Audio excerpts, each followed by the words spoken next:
Good afternoon నుంచి dull అయిపోతుంది, బాగా స్టార్ట్ అవుతుంది అన్నమాట. ఈనాటి వాసవి క్లబ్ తాండూరు ఆధ్వర్యంలో మహిళా దినోత్సవ వేడుకలకు వచ్చేసి అలాగే మహిళా మసూదర్ ప్రెసిడెంట్ రచకొండ మహేష్ ట్రెజరర్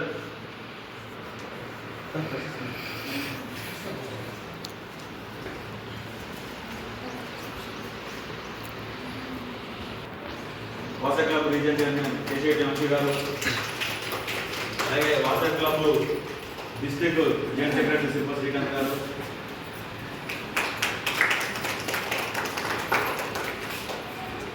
ఈనాటి కార్యక్రమానికి మనం ముఖ్య అతిథిగా వచ్చేసిన తాండూరు సబ్ ఇన్స్పెక్టర్ కుమారస్వామి గారిని వేదికపై రావాల్సిన కోరుకుంటున్నాం.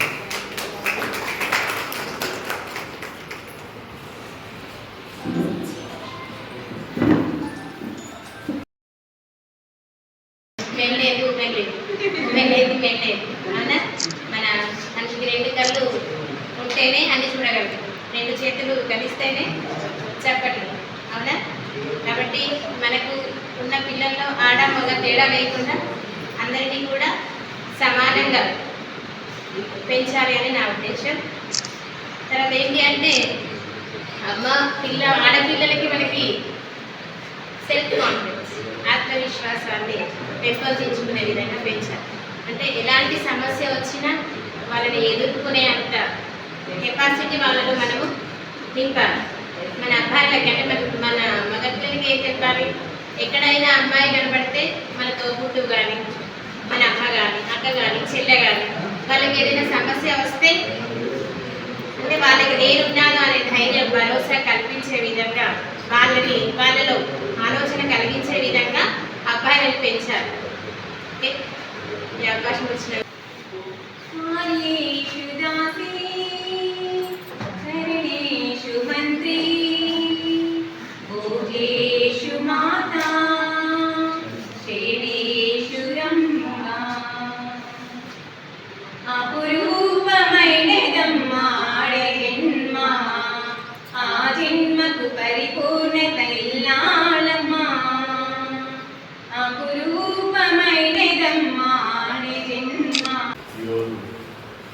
అంతర్జాతీయ మహిళా దినోత్సవం సందర్భంగా నన్ను పిలిచినందుకు ఫస్ట్ వాసవి క్లబ్ వారికి కృతజ్ఞతలు. అసలు ఎక్కడైతే ల్యాప్సెస్ ఉంటాయో ఆ ల్యాప్సెస్ ఫుల్ఫిల్ చేయడానికి ఒకటి క్రియేట్ అయింది. అందులో భాగంగా క్రియేట్ అయితే మహిళలకు ఏం జరుగుతుంది, ఏం జరగాలి అనే ఉద్దేశంతో ఆలోచించి క్లారా జట్కెల్ అనే లేడీ 1908లో అందరితో మహిళలందరూ తీసుకొచ్చి ఒక ధర్నా చేసి అప్పుడు ఆ ధర్నా మరి మార్చు 8 ఎందుకు డిసైడ్ అయింది? 1917లో రష్యాలో ఓటు హక్కు కోసం 4 రోజులు మహిళలంతా ధర్నా చేస్తే అప్పుడున్న లెనిన్ రాజు ఇచ్చేసి దాన్ని బేస్ చేసుకుని మార్చి 4 సక్సెస్ అయింది కాబట్టి ఆ సక్సెస్ని బేస్ చేసుకుని మార్చి 3న ఈ మహిళా దినోత్సవం జరపాలని ఐక్యరాజ్య సమితి 1975లో అధికారికంగా అంతర్జాతీయ మహిళా దినోత్సవం అనేది. ఏంటంటే ఎంతో మంది కృషి ఉంది ఇందులో, ఎంతో మంది లేడీస్ కూడా ఉన్నారు. ఆ సార్ చెప్పినట్టుగానే మేము కూడా అలాంటి వాటికి ఎంతో ప్రోత్సాహం కూడా చేస్తున్నాము. మేము చాలా ప్రోగ్రామ్స్ కూడా కండక్ట్ చేస్తున్నాము. నేను ఆల్రెడీ ప్రెసిడెంట్గా చేసి ఇప్పుడు జోన్ చైర్పర్సన్గా వచ్చాను. నేను చాలా కార్యక్రమంలో కూడా లేడీస్ని ఎంకరేజ్ చేయడము, మేము ప్రోగ్రామ్స్ కండక్ట్ చేయడము, ఏ విధంగా ఉండాలి, హౌస్ వైఫ్స్ అనేది బయటికి రావాలి, ప్రోత్సహించాలని మేము కూడా చాలా కార్యక్రమాలు చేశాము. ఇంకా డెవలప్ అవుతుంది మా ద్వారా, మా వంతు మేము సహాయం చేస్తామని.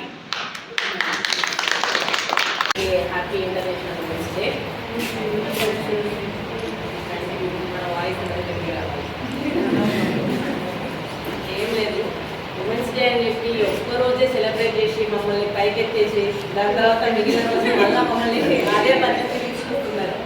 సో ఆ పరిస్థితి మళ్ళీ మాకు రిపీట్ కాకుండా ఈ ఒక్కరోజే కాకుండా ప్రతిరోజు ఇదే విధంగా మాకు రెస్పెక్ట్ ఇచ్చి ఇదే విధంగా మమ్మల్ని ముందుకు కొనసాగించాలని చెప్పి కోరుకుంటున్నాను. ముందుగా అంతర్జాతీయ మహిళా దినోత్సవం శుభాకాంక్షలు. నా పేరు సునీత. నేను తాండూరు పిఎస్లో వచ్చాను. రీసెంట్గా అయిపోయింది. మహిళల దినోత్సవం సందర్భంగా ఒక్క సెకండే మాట్లాడతాను, ఎక్కువ టైం తీసుకున్నాను. ఏంటంటే సార్ వాళ్ళు అనుకున్నారు కదా, మేడం వాళ్ళు ముందు ప్రాబ్లమ్స్ చెప్పాలి, నిలదీయాలనేసి. నేను ముందు రిపోర్ట్ చేసిన వెంటనే మా సార్ ఏం చెప్పారంటే తెలుసా, సమానం అని చెప్పారు. మహిళలు పురుషులు సమానం అనేసి చెప్పారు. ఎందుకు చెప్పారు తెలుసా ఎక్కడ అమ్మాయిలని వెనుకబడతారో అని ఫస్ట్ రావడంతోనే మా సార్ చెప్పేసింది, మీరు సమానంగా ఉండాలి, డిపార్ట్మెంట్లో ప్రతి ఒక్కరు సేమ్ వర్క్ చేయాలి అన్నారు కదా. మరి అక్కడ మేము ఎక్కడ వెనుకబడి ఉన్నాం? మహిళలు ఎక్కడైనా ఉన్నారా? ప్రతి రంగంలో ఉమెన్ ఉంది, ప్రతి ఒక్క సంస్థలో. సో సార్ చెప్పినట్టే, సార్ చెప్పిన అడుగు జాడలోనే నడుస్తూ మహిళలకు అందరికీ అంతర్జాతీయ దినోత్సవం శుభాకాంక్షలు.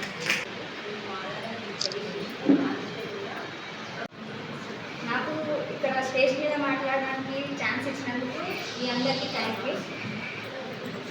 నేను మీ అందరి ముందు మాట్లాడి మీకు అంతా సజెస్ట్ చేసే అంత పెద్దదాన్ని కూడా కాదు. సో ఇక నా తరఫు నుండి మీ అందరికీ హ్యాపీ ఇంటర్నేషనల్ డే. అయితే మనం ప్రతి సంవత్సరం ఇది చేస్తే సంవత్సరం అంతా ఇదే చేస్తాం, ఇట్లనే పడుకొని ఉంటే సంవత్సరం అంతా పడుకొనే ఉంటామని ఒక ఆలోచన ఉంటుంది కదా మన దాంట్లో, అపోహ.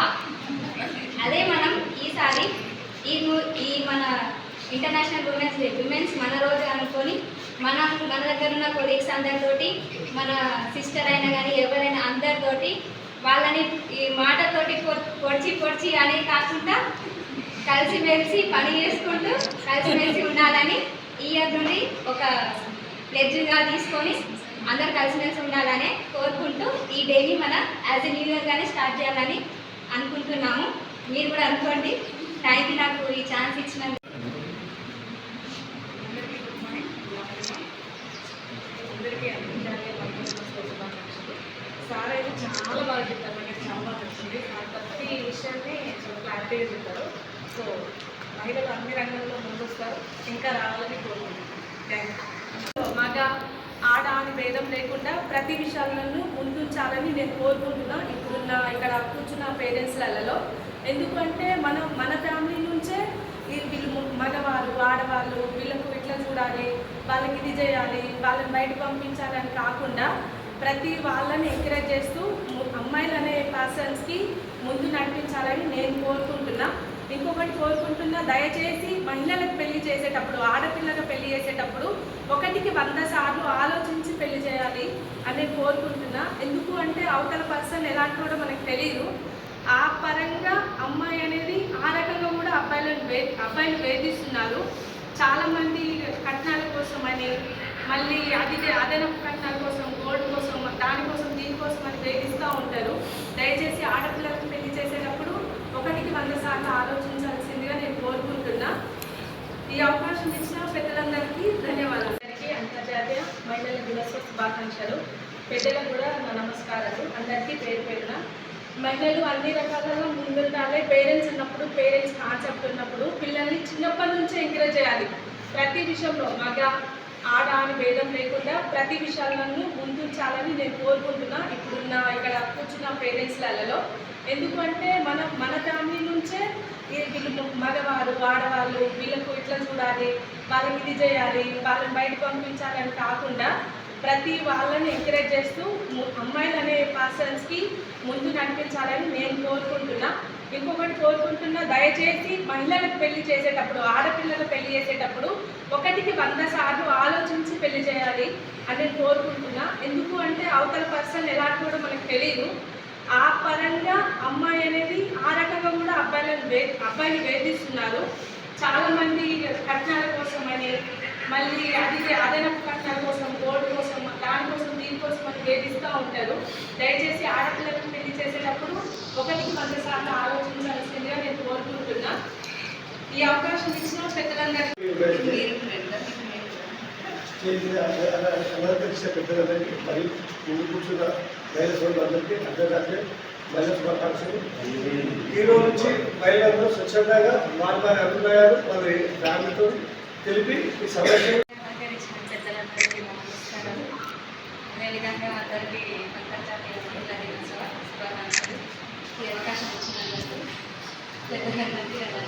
సమాజంలో ఉన్న ప్రతి స్త్రీని మనం అమ్మలా గౌరవిస్తే మన మీద అరాచకాలు అనేటివి ఉండవు. ఎక్కడికి వెళ్ళినా కూడా ఏ స్త్రీ అయినా కూడా మన చెల్లో, మన సోదరి, మన అక్కనో, లేకపోతే మన తోబుట్టువో అని మనము మనసులో అనుకుంటే కనుక ఏ ఫ్యామిలీలో కూడా ఎలాంటి అరాచకం అనేది జరగదు. మా ఫ్యామిలీలో నేను ఒక అమ్మాయిని, నాకు 2 అన్నయ్యలు. నా తల్లి తండ్రి వాళ్ళతో ఈక్వల్గా నన్ను చదివించారు. వాళ్ళు చదివించడం వల్లనే నేను ఈ పొజిషన్లో ఉన్నాను. అందుకు నేను చాలా అదృష్టంగా భావిస్తున్నాను. ఎందుకు అబ్బాయిలతో పోల్చుకోలేదు. వాళ్ళు నువ్వు కూడా చదివి ఒక మంచి పొజిషన్లో ఉంటే నీ మీద నీకు కాన్ఫిడెంట్ ఏర్పడి నీలో నీకు ఆత్మస్థైర్యం నింపాలని వాళ్ళు నాకు ఎంతో సపోర్ట్ చేసి నన్ను ప్రోత్సహించి నన్ను ఈ పొజిషన్లో ఉంచారు. వాళ్ళకు నేను ఎప్పటికీ వాళ్ళ రుణం నేను ఎప్పటికీ తీర్చుకోలేదు.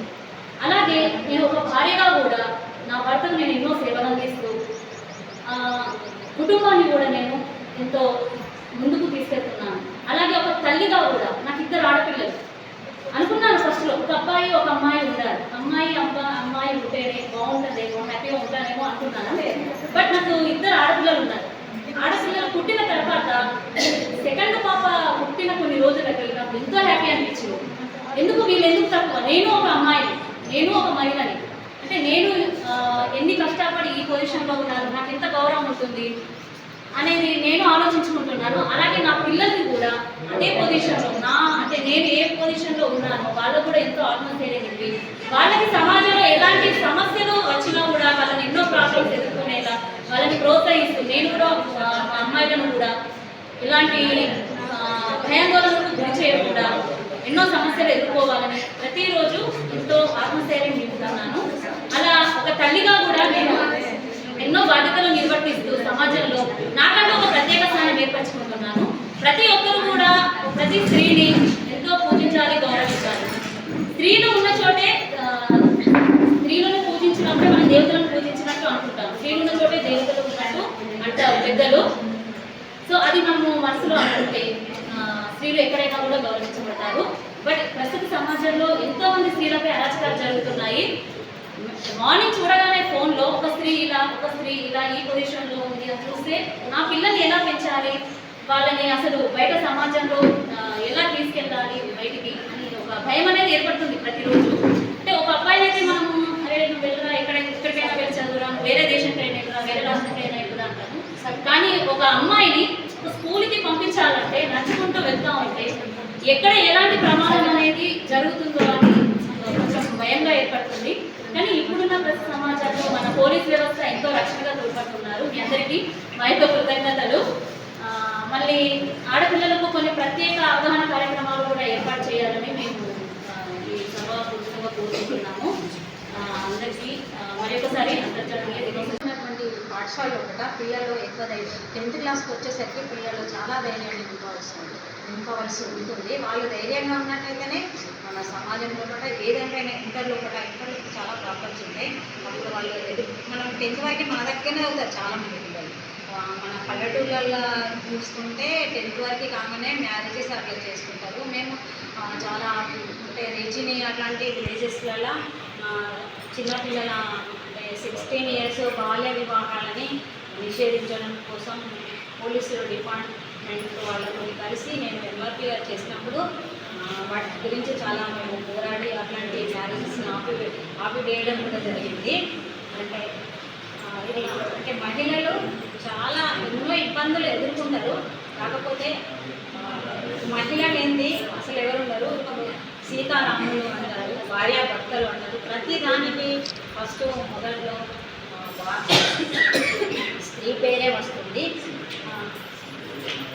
అంటే మహిళలు ఫస్ట్ మనం ఇంట్లో గెలిచి రక్ష గెలవడం అని అంటారు. ఇంట్లో మన పిల్లల్ని మనము మంచిగా పెంచుకోవాలి. మళ్ళీ ఇతర వాళ్ళకి మోటివేట్ ఎక్కువ చేయాలి. ఎందుకంటే టీచర్స్, నేను టీచర్ కాబట్టి చెప్తున్నా, వచ్చినటువంటి పేరెంట్స్ని మనకి మీటింగ్స్ ఉంటాయి. అప్పుడు మేము ఏం చేసుకుంటామంటే ఆడపిల్లలకి మగపిల్లలకి తేడాలు చెప్తాం. అంటే కొందరు పేరెంట్స్ ఏం చేస్తుంటారు, ప్రైవేట్ స్కూళ్ళల్లో చదివిస్తారు మగ అబ్బాయిని, అయితే ఆడపిల్లల్ని గవర్నమెంట్ స్కూళ్ళల్లో చదివిస్తున్నారు. అట్లాంటప్పుడు మేము వాళ్ళని చాలా మోటివేట్ చేస్తాం. ఎందుకంటే మీకు అబ్బాయి అంటే ఆ తేడాను మీరు గమనించారు. ప్రతి వాళ్ళు మా స్కూల్ పాఠశాలలో కూడా ఇప్పుడు అంటే క్వాలిటీ ఎడ్యుకేషన్ అనేది రావడం జరిగింది. కాబట్టి మీరు మా పాఠశాలలో అలాంటి తేడా అనేది మగ ఆడ తేడా అనేది చూపించదు అనేది, అంటే మోపేట్ చేయడం అనేది జరుగుతుంది. ప్రతి మీటింగ్లో మేము మంత్లీ మీటింగ్లో పేరెంట్స్కి చాలా చెప్పడం అనేది జరుగుతుంది. అందరికీ ఈ అవకాశం ఇచ్చిన మరియు ఈరోజు ఈ కార్యక్రమాన్ని ఇంత బాగా ఏర్పాటు చేస్తున్నాం మా స్కూల్ కూడా ప్రత్యేక ధన్యవాదాలు. నా దృష్టిలో అయితే గర్ల్ చైల్డ్ ఉన్న వాళ్ళు మా గర్ల్ చైల్డ్ ఉంది, అమ్మాయిని ఆమెను పెంచాలి, ఆమెను పెంచడానికి డబ్బులు సేవ్ చేయాలి, బయటికి వెళ్ళనివ్వకూడదు, బయట సమాజం బాగాలేదు భయపడుతూ ఉంటారు. కానీ ఎవరికైతే అమ్మాయిలు లేరో వాళ్ళకే తెలుస్తుంది వాళ్ళ వాల్యూ. ఒక గర్ల్ చైల్డ్ ఉంటే ఆ కళ వేరేగా ఉంటుంది. అందుకని భయపడద్దు, వాళ్ళ ఆత్మవిశ్వాసంతో పెంచడానికి ప్రయత్నం చేయాలి. నేనైతే నాకు 2 అబ్బాయిలు, ఇప్పటి నుంచి చిన్నప్పటి నుంచి గర్ల్కి అలా ఉంది ఇలా ఉంది అని మనం చెప్తాం కదా, అట్లాగే బాయ్స్కి ఫస్ట్ చదువుకో అది ఇది అని చెప్పకపోయినా పర్వాలేదు, కానీ ఒక గర్ల్తో ఎట్లా నడుచుకోవాలి, ఒక గర్ల్కి ఎట్లా రెస్పెక్ట్ ఇవ్వాలి అనేది అయితే చెప్తూ ఉంటాను. ప్రతి ఒక్కరు ఈ విధంగానే చేయాలని కోరుకుంటూ నాకు అవకాశం ఇచ్చినందుకు ధన్యవాదాలు తెలియజేస్తూ ఈ ఒక్కరోజే కాకుండా ఈ రోజు నుంచి ప్రతిరోజు అంతర్జాతీయ దినోత్సవ శుభాకాంక్షలు తెలియజేసుకుంటున్నాం. ప్రతిరోజు మహిళా దినోత్సవంగా నిర్వహించుకుంటున్నాం. ఎందుకంటే ఇదివరకే అందరూ అంటున్నారు ఈ ఒక్కరోజే అని. ప్రతిరోజు మీదే, మా మీద ఎక్కి తొక్కేది మీదే. అనఫీషియల్ భార్య స్థానం లేనిది వారు చెప్పని నడవదు. మీరు అనుకుంటారు ఈ ఒక్కరోజే చెప్తుండ్రు అని అనుకుంటారు, కానీ ప్రతిరోజు మీదే వాస్తవంగా. దాంట్లో ఏం లేదు, అక్కడక్కడ చిన్న జరుగుతాయి, వాటిని ఫోకస్ చేసుకోవడం తప్ప వేరే ఏం లేదు. నేను ఒక రిపోర్టర్ని, అందుకే అన్ని రకాలుగా ఆలోచించే చెప్తున్నాను. ఫస్ట్గా ఈ రోజు నుంచి మీరు మగవాళ్ళకి చెప్తున్నాను, ఆడవాళ్ళకి చెప్తున్నాను, మహిళలు ఫస్ట్ మన ఇంటిని మనం మార్చుకుందామని అనుకోండి. ఫస్ట్ మీ నుంచి ప్రారంభం చేసుకోండి. ఎందుకంటే చాలా సమస్యలు ఆడవారిగా ఉన్నాయి. మానసిక సమస్యలు కాదు, శారీరక సమస్యలు, చెప్పుకోలేని వ్యాధులు, రోగాలు, చిన్న ప్రాబ్లమ్స్. మీరు ఇంట్లో పని చేసుకుంటున్నాను, ఎన్నో ప్రాబ్లమ్స్ ఎదుర్కొంటుంది, అవి చెప్పుకోలేదు. ఎందుకంటే ఈరోజు వంట అయిపోతుందేమో, పిల్లలు స్కూల్ కూడా ఏమో అని చాలా చిన్న ప్రాబ్లమ్స్, పెద్ద ప్రాబ్లమ్స్ రాత్రి పడుకున్నాక బయట పడేయాలి. అటువంటి ప్రాబ్లమ్స్ చెప్పుకోలేని స్థితిలో లేడీస్ ఉన్నారు. నా వారితో సహా అందరికీ ఉద్దేశించి చెప్పారు. ఫస్ట్ మీ సమస్యని, మీ ఆరోగ్య సమస్యని మెరుగుపరచుకోవడానికి మీ భర్తకు ప్లస్ కొడుకు తండ్రికి చెప్పుకోండి. పెళ్ళిగాని వాళ్ళ తండ్రికి, పెళ్ళైన వాళ్ళ భర్త. ఎందుకంటే మీరు బాగుంటేనే ఆ ఇల్లు మొత్తం బాగుంటుంది. ఇన్ని రోజులు మీరు చెప్పుకోండి. మీ ఆరోగ్యం ముఖ్యం. మీరు ఆరోగ్యంగా ఉంటేనే ఇల్లు మొత్తం ఆరోగ్యంగా ఉంటుంది. అది ఏ స్థాయిలో ఉన్నా మంచిది. ఇది నా ఒక ఈ రోజు నుంచి చేయాలన్న నా సలహా, నా ఆలోచన. రెండోది, ఎందుకంటే చాలా చిన్న సమస్యలు అండి, చెప్పుకోలేని పరిస్థితులు ఉంటాయి. ఇక్కడ పోలీస్ డిపార్ట్మెంట్ చాలా డెవలప్మెంట్ అయింది. ఒకప్పుడు పోలీస్ డిపార్ట్మెంట్ నేను రిపోర్ట్గా చేసిన కొత్తలో 1-2 ఉండేవాళ్ళు. ఈరోజు 80% ఉన్నారు. మా మంచిర్యాల రీజియన్లో అయితే 60-80% లేడీసే ఉన్నారు. చాలా ధైర్యం, చాలా ఎంత అంటే ప్రతిదీ క్షుణ్ణంగా ఆలోచించి తెలుసుకునే కేసులు పరిష్కరిస్తుంది ఈరోజు. ఎందుకంటే మనం చూస్తేనే తప్పు చేయాలడానికి భయం కలిగే రోజులు వచ్చినాయి, చాలా మార్పులు వచ్చినాయి. రెవెన్యూ డిపార్ట్మెంట్ తీసుకోండి, టీచర్ డిపార్ట్మెంట్ తీసుకోండి. రెవెన్యూ డిపార్ట్మెంట్ అంటేనే వేరు మా గురించి లేడీస్ అనుకుంటున్నామో భయానికి లంచాలు కూడా పనిచేస్తుంది. మగవాళ్ళకు వీళ్ళని చూసి వాళ్ళు మారే పరిస్థితి వచ్చింది. టీచర్స్ కమిట్మెంట్, కొన్ని మార్పులు అక్కడి వాళ్ళు ఇక్కడ రావాలంటే లంచాలు ఇస్తేనే వాళ్ళకు పోస్టింగ్ వచ్చిన రోజులు ఉన్నాయి. ఇప్పుడు ప్రజెంట్ మారింది. మ్యూచువల్ అండర్స్టాండింగ్ కూడా చాలా ఫ్రీగా అయ్యే అవకాశాలు వచ్చినాయి. ఎందుకంటే వాళ్ళు లేకపోతే పరిశుభ్రత లేదండి. ఇంట్లో మన వాళ్ళు చేస్తే వీధులు, గ్రామ పంచాయతీలన్నీ పారిశుద్ధ కార్మికులు లేకపోతే అసలు శుభ్రతే లేదు. హ్యాట్స్ ఆఫ్ బాగా. ఎందుకంటే మగవాళ్ళు పనిచేస్తారు, ఎట్లా చేస్తారు, అప్పటిమంటే నాలుగు తీయడము, లేకపోతే అక్కడ తుపాచి క్లీన్ చేయడం. ఆడవాళ్ళు అట్లా చేయరు. ఇంట్లో ఏ విధంగా క్లీన్ ఉంచుకుంటారో వారి వాడను, ఊరును, గ్రామాన్ని. అంటే ఆడవాళ్ళు అనేది ఇంతకుముందు భయంతో పడేవాళ్ళు, ఇప్పుడు భయం లేదు. మేము కూడా సమానమైన ముందుకు వస్తుండ్రు. అన్ని రంగాలు ఏ రంగం తీసుకున్నారో ఆడవాళ్ళు సమానం కాదు, అంతకన్నా ఎక్కువ నేను అంటున్నాను. రెండవది వాసవి క్లబ్. మా గురించి ఇప్పుడు మీ గురించి చెప్పారు, మా గురించి 2 వచ్చాడు. వాసవి క్లబ్ అనేది చిన్న సంస్థ. మొదట దినదిన ప్రవర్తమానంగా ఈరోజు కేవలం ఆర్య వైశ్యుల సభ్యత్వాలు స్వీకరించి మేము వేసుకున్న డబ్బులతోటి అన్ని కులాలకు ఎవరైతే కులాలకు అతీతంగా అన్ని పేదవారిని ఉద్ధరించాలని ఉద్దేశంతో వాసవి క్లబ్ సేవా కార్యక్రమం నిర్వహిస్తుందండి. ఇందులో ఎలాంటి అక్షయత్వం లేదు. మేము చేసే ప్రతి కార్యక్రమం నిస్వార్థంగా ఉంటుంది. ఇక్కడ ఉన్న వాళ్ళ డబ్బులు జేబులో పెట్టి చేసే సేవా సంస్థలు ఇవి వాసవి క్లబ్. ఇందులో కూడా చాలా ఉన్నాయి. ఉమెన్స్ ఎంపవర్మెంట్ అనేది ఒక విభాగం పెట్టాం. మా దాంట్లో క్యాబినెట్లో 20 మంది ఉంటే 25 మంది లేడీసే ఉంటారు. వాళ్ళకు కూడా బాధ్యతలు ఇచ్చి వాటితో కూడా ముందు తీసుకొచ్చి వారికి కూడా ప్రెసిడెంట్ చేసిన అనుభవంతో పాటు సేవా కార్యక్రమాలు కూడా ఇంట్లో వాళ్ళు సహకరిస్తూ బ్యాక్గ్రౌండ్ మగవాళ్ళే అయినా వాళ్ళని హైలైట్ చేస్తూ ఆడవాళ్ళ ద్వారా సేవా కార్యక్రమం చాలా నిర్వహిస్తున్నాం. ఈ సంవత్సరం మహిళా దినోత్సవం ఈ రోజు అసలు వాస్తవంగా బ్లడ్ డొనేషన్ క్యాంప్ పెట్టాలని ఆలోచన ఉన్నాం. లక్షపేటలో పెద్ద ప్రోగ్రామ్ ఉంది. మహిళా దినోత్సవం ఎక్కడ వాళ్ళు అక్కడ చేసుకుంటామో తెలియదు, దాన్ని చేయలేకపోయారు. నెక్స్ట్ ఆరోగ్యపరంగా మహిళలందరికీ ఆరోగ్యపరంగా పెద్ద ఎత్తున ఒక శిబిరం చేయబోతున్నాం. ఆరోగ్య శిబిరం కేవలం మహిళలకి అట్లాంటి కార్యక్రమం తీసుకుంటున్నాం. రెండోది వాసవి క్లబ్ ఇక్కడ వనితా క్లబ్ ఆల్రెడీ చేశారు. ఆ క్లబ్ అనేది నెక్స్ట్ ఇయర్ అయినా ఈ సంవత్సరంతో పాటు నెక్స్ట్ ఇయర్ అయినా ఇంకో క్లబ్ని వనితలు ముందుకు అంతర్జాతీయ మహిళా దినోత్సవం సందర్భంగా మహిళలను ముందు తీసుకొచ్చి ఒక క్లబ్ ఏర్పాటు చేయాలని ఇక్కడ వాళ్ళ సంతోషంతో పాటు మీకు అందరూ కోరుతున్నారు. వాసవి క్లబ్ వయసులకే అవకాశం ఉంటుంది, వేరే వాళ్ళకి. మాట చాలా సరస్వతి పథకం పెట్టారు. పేద పిల్లలకు ఇక్కడ స్కూళ్ళలో పేద పిల్లలందరికీ బుక్స్ ఇవ్వడం, స్కాలర్షిప్ ఇవ్వడం, ఆహార పంపిణీ కార్యక్రమం, ప్రతిదీ సేవా కార్యక్రమం అంటే వాసవి క్లబ్. ఇలాంటి వాసవి క్లబ్లో నేను ముందు గర్వపడుతున్నాను. మరోసారి మీ అందరికీ మహిళా దినోత్సవ శుభాకాంక్షలు. అందరూ బాగుండాలి. అందరూ